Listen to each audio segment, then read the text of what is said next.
Year-old drowns off Hook Island. Fire tears through a family home. Day one of the police restructure. And Mackay's new rescue helicopter takes off.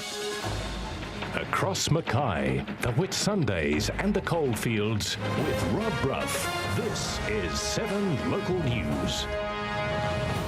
Good evening. Thanks very much for joining us. The body of a crew member from a Whitsunday tour boat has been found near Hook Island. Police are still trying to get in contact with the 25-year-old's family. Hook Island is a regular anchoring point for overnight tour boats, but it's now the scene of a police investigation. It's believed a crew member left his group and travelled towards the shore on a smaller boat at around 1 a.m. The skipper reported the man missing to police at first light. That one of the crew members, a 25-year-old man, had gone out in one of the tenders around 1 a.m. this morning and had not been seen since. Water police and the CQ rescue helicopter were sent to search the area, but at 9 a.m. the crew told them they had found what was believed to be the man's body. It was a search and rescue this morning, but we were stood down halfway through the task. The water on the top end of that island is crystal clear and the conditions are very favourable. He was seen in laying on the bottom. However, once you check the depth, it's beyond the easiest means to get hold of him. Specialised divers were flown in from Brisbane this afternoon to help officers retrieve the man's body. Police are still investigating the circumstances leading up to the incident. Well, the vessel was anchored up overnight at that point. It's quite a safe point generally. However, on your own at that time of the night in the dark, you don't know what you're going to encounter. Police say while the man had been living locally, they are still trying to contact his family, who are believed to be interstate. Visitors and crew members have been offered counselling. Olivia Reid, 7 News. A mother and son have just escaped safely moments before their South Mackay home went up in flames. It was ignited as the owner worked on his car. Within minutes, the blaze had spread throughout the house. The smoke started pulsing out of the Absalon Street property just before midday. Devastated. I just really feel sorry for my mum. It's a family home for over 20 years and just lost everything pretty much. I just heard a big bang and I was like, oh, what was that? And then I looked out the window and I just seen like a whole gust of flames. I was like, oh my God, I grabbed the hose and I started putting the hose in the house down the left-hand side past the meter box because water and electricity don't mix. Theo Boyd was working on his Commodore in the carport when the fire started. A spark ignited a bit of fuel and the blaze just took over real quick from my shed. Fire crews fought to push the blaze back, managing to keep it to the rear of the house. So the majority of the house is actually unaffected by fire, or there is some smoke damage throughout the remainder of the building. Neighbours turned off the gas. Ergon Energy then disconnected the power. In the end, the fire gutted the 2 bedrooms and destroyed the Commodore, a caravan and a motorbike in the backyard. Unfortunately, Theo's dog didn't make it out in time. I only had her for a couple months. She was only a pup. The mother and son lost everything in the blaze. They only escaped with the clothes on their back. They'll likely be staying with neighbours for the next couple of weeks until they get back on their feet. The street was initially declared a crime scene by police, but this was soon overturned. We've determined now that it's a non-suspicious fire, so police will be generating a report and we'll be gathering statements for the investigation. Simon Nichols, 7 News. Queensland's top cop has celebrated what he calls a major milestone in the police service. A full restructure came into effect today, and there could be more changes ahead. Day one of the biggest service shake-up since the Fitzgerald inquiry, and the outlook is positive. As long as it doesn't turn into a Queensland Health payroll debacle, we're going to be quite supportive. And at this stage, it's a suck it and see type thing. The Commissioner says it will mean more frontline officers. It releases some officers from administrative duties in those now defunct areas, and they will go to frontline duties in the main.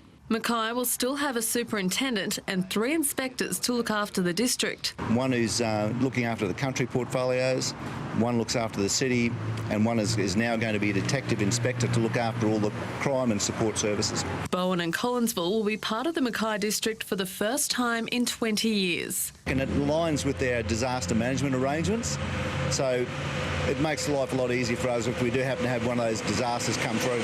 Traffic police will now answer to a central command in Brisbane, but their local presence won't change. If people are expecting not to get a traffic ticket, they're in for a big surprise. Mackay's communications centre could still move to Rockhampton. But that won't make any difference to anybody who picks up the phone and wants a police call for service. That's the message the union also wants to get across. I don't think the public of Queensland will notice any change whatsoever.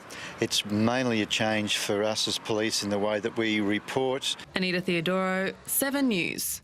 A woman in her mid-20s remains in a critical condition in Townsville Hospital after a serious single-vehicle crash near Bowen early yesterday. She received life-threatening head injuries, which occurred near Splitters Creek shortly after 7 o'clock. CQ University has revealed plans to cut another 80 staff members after already accepting 120 voluntary redundancies. Local students say despite the major staffing cuts, they've been kept in the dark. Staff across all of regional Queensland's 8 campuses received this letter this morning outlining management's forced redundancy plan. Well, we're looking mainly at trying to reduce our administration, the red tape in the university and the busy work. So it'd be mainly in the non-academic side of the university. The university has knocked back redundancy applications from academics. Now backroom staff are in the line of fire. Many will have to reapply for positions following a consultation period in which the uni will ask staff for ideas. Staff will be able to get back to us, tell us what they think about our change proposals and tell us how they'd like to see them modified. The new round of forced redundancies will bring total staff cut at the uni to 200. Management has said education at the uni won't be affected, but students say there hasn't been any reassurances. Some aren't even aware of the cuts going on behind the scenes. Kept in the dark, we haven't heard anything unless I haven't heard anything. I know it would definitely hurt the outer lying campuses because they're pretty light on with staff members as it is. The Vice-Chancellor says he won't allow academic standards to slip. Many of our programs are growing and we are taking on new academics to meet the needs of our students. Jared Brevy, 7 News. CQ Rescue has officially launched its new aircraft to coincide with its change in operators. Its new crew has already been tasked to 2 jobs today to christen the Bell 412. CEO Mark Shields said CQ Rescue took advantage of the contract renewal to improve the capability of its aircraft. And some of the specifications that Australian have been able to deliver in terms of safety and in terms of technology, things like weather radars, night vision goggles. Australian Helicopters says its chopper's engine is also more efficient. Well, Australian Helicopters is the sort of area we specialise in. We do this sort of work for a lot of work in other states. We're part of a bigger group that operates ultimately 350 aircraft across 10 countries. The crew undertook training with VMR last week ahead of today's takeover. Well, the cane growers organisation has welcomed the passing of the Sugar Research Australia bill in the Senate. The federal bill allows the cane research bodies BSES, the Sugar Research and Development Corporation and Sugar Research Limited to merge together. The entire statutory process has taken more than 2 years.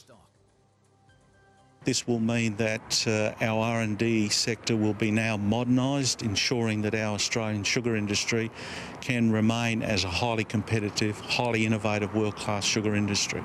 The bill also has a statutory levy specifically for research and development paid by all growers and millers in the country. The Federal Shadow Minister for Health, Peter Dutton, has been in the regional Queensland area to open a subsidised private dental clinic. It's designed to keep waiting lists down and provide more people access to professional care. This dental clinic is designed as a cheaper but quality alternative. Westfund says its subsidised models keeps costs down by about 25%. 10 million Australians have private health insurance, and I want to make sure that we can... we all know our job, and, we're all rolling up our sleeves. We move on to next week. I mean, there's pressure to perform regardless, and we're in a position where we need to string a few together. Veronica Eggleton, 7 News.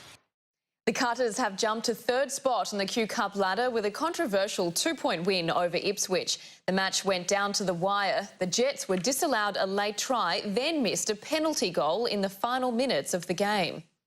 Trailing by 2 with 2 minutes left, the Jets missed a chance to snatch a draw, but they were fuming they weren't already in front after having a late try disallowed. The Cutters coach had no sympathy. I've looked at that try again and it looks to me as though he dropped the ball. I thought they got the better of the decisions throughout the game. Muddy conditions made for a grinding contest and the Jets led 12-4 heading into half-time, but a try to Chris Gash right on the break put the visitors on the front foot. I thought it was a just reward for some really hard work and, it certainly gave us some momentum and some belief.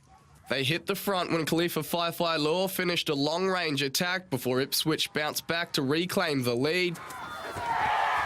But Matt Minto's individual effort levelled the scores, and while Liam Taylor missed the conversion, he didn't make the same mistake with what proved to be a match-winning penalty goal. I thought we, dominated the majority of that match, so very happy to come away from there with 2 points. Nathan Ferguson, 7 News. The Meteors' state basketball season is back on track. The champions recorded back-to-back wins over Bundaberg and Gladstone. The Meteors saved their best performance for their top-of-the-table clash with the Power. They remain undefeated after ending Gladstone's unbeaten run in a nail-biter. The Meteorettes made light work of Bundaberg before facing Gladstone in an undefeated showdown. The hosts jumped to an 18-point lead, but the Power pulled them back to trail by 4 at halftime. That's not unusual for an outfit like Gladstone. They will keep on coming back and shooting three-pointers to get themselves back into the game. The intensity increased, but the Meteorettes were beating Gladstone on the boards. 17 more rebounds than their opposition gave the home side more scoring opportunities, and Kayla Standish accepted the invitation, netting 25 points.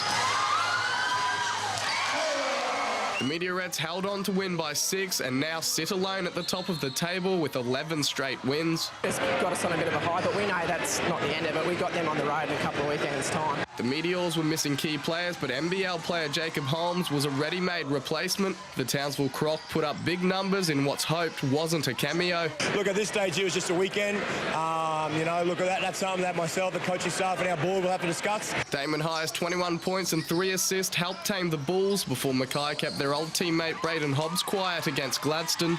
We wanted to limit his looks and get the ball out of his hands, and I thought we did a tremendous job of doing that. The Power never turned on at the Crater as the Meteors dominated in defence and attack, the defending champions securing a vital victory by 25 points. Nathan Ferguson, 7 News. And Rob, that is the wrap of a big weekend in sport. Beauty, good on you. Thanks very much, Laura. We'll take a break. We've got the weather details for the remainder of the school holidays in a moment with Liv. We'll see you soon.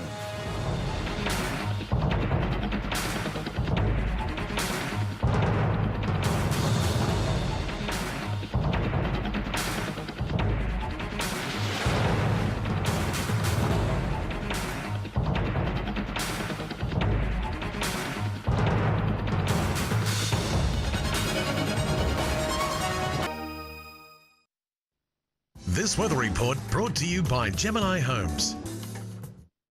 Good evening, Livio Regano with tonight's weather. Another month down with below median rainfall for Queensland, except for a narrow strip on the southern coast where the recent wet weather skewed the stats in the opposite direction. The Bureau's winter outlook continues to favour higher rainfall across the state. Temperatures for the most part have been on the cooler side of average, though not by very much. The range in Mackay today was 11 to 22. On today's satellite loop, the tropics are clear. As you can see, there's a massive cloud sitting over the New South Wales and southern Queensland coast, which comes from an east coast low. We'll see it on the chart in just a moment. East coast lows and northwest cloud bands are our main source of rain in winter. The last one was from the northwest cloud band, and that simply comes from the warmer than average Indian Ocean. But in this case, if you look at today's chart, you'll see this east coast low is a fairly strong one. It formed over the weekend. It's generating not only rain for New South Wales and southern Queensland, but also gale force winds, owing to the very closely spaced isobars, and in fact very rough surface reaching the coast as well. It's shooting up very cool winds right up into the tropics, and that's why temperatures have been a little bit below average. On tomorrow's chart, the low starts to move south, but not very quickly. So another very inclement day in the south. Rain should start to clear, continuing fine weather, or generally so in the tropics and central Queensland, where the air is just a bit drier. On the outlook chart, the low finally wanders away. A high takes its place, bringing fine weather back to the southeast. Meanwhile, a couple of showers will start to reform in the tropics in the southeasterly trade winds. Now let's look at the Bureau's forecasts. In coastal waters between Bowen and St Lawrence, it's a south to southeasterly tomorrow, starting at 15 to 20 knots, easing off in the afternoon to below 15. And on Wednesday, we've got a southerly, 15 to 20 again, dropping to 10 to 15 for Thursday. Tomorrow's high tides, Mackay, 6:40 a.m. Hay Point just a couple of minutes before, 6:38. Shute Harbour around 6:43. The Central Coast and Whitsunday is a fine day after a cool morning with a south to southeasterly breeze. Fine weather continuing on Wednesday, but a couple of showers returning onto the coast for Thursday. Central Highlands and Caulfields fine after a cool morning. Wednesday and Thursday both continuing fine. Temperatures tomorrow: Bowen 24 degrees, Mackay 9 to 23 the range, Claremont down to 5 up to 24, Moranbah also shooting for a top temperature of around 24 degrees. And the Mackay City forecast: generally mild weather dominates from Wednesday, not cold at all, but there may be a random shower from time to time. Thank you for staying with me this evening. It's been a pleasure having your company. Let's hope the middle month of winter is productive and brings us everything we need, whatever the weather might be. Please do join me again tomorrow. Now it's back to you, Rob. Good on you, Liv. Thanks very much, mate. And as always, lovely having your company. I look forward to seeing you tomorrow. Our email, localnews@7.com.au. From the team, take care. Good night.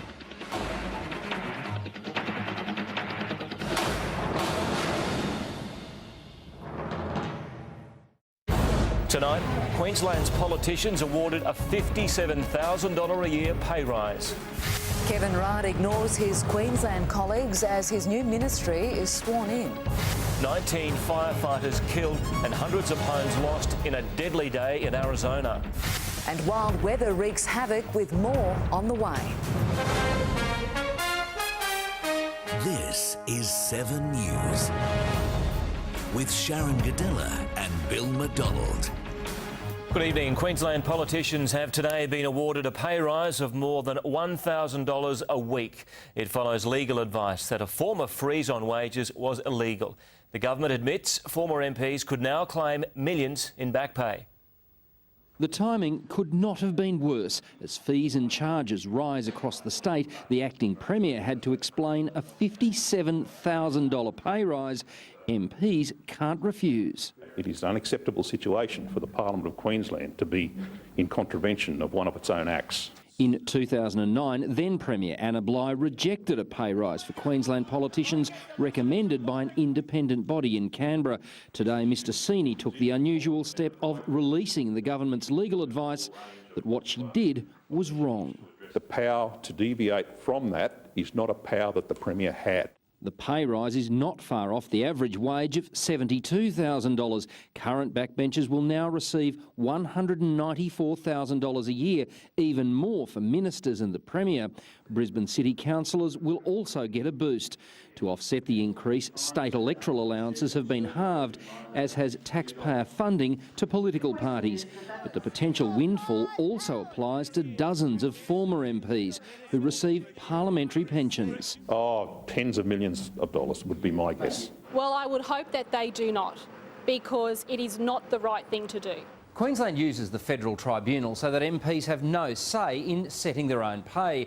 The acting Premier says he's pleading with former politicians not to ask for the back pay, but if they do, they'll get it. I'll certainly be naming and shaming people who try and do it. So far, none has asked for the money. Jeff Bruce, 7 News. The state government will consider asking private organisations to help look after some of Queensland's most vulnerable children. It's one recommendation from a major inquiry into child protection. Reporter Jeff Bruce joins us from State Parliament. And Jeff, what picture does this report paint? A bleak one, Sharon. In the last 10 years, the number of children in the Queensland care system has tripled, and it now costs $750 million a year to look after them. Commissioner Tim Carmody said not enough is being done to help families before problems become critical. And he also found that child safety workers are being swamped with notifications of possible abuse, especially referred by police officers, when only 1 case in 5 warrants further action. No point making a report to the department if the child you see isn't at that level of risk. If it's at a lower level of risk, do something yourself. The Commissioner also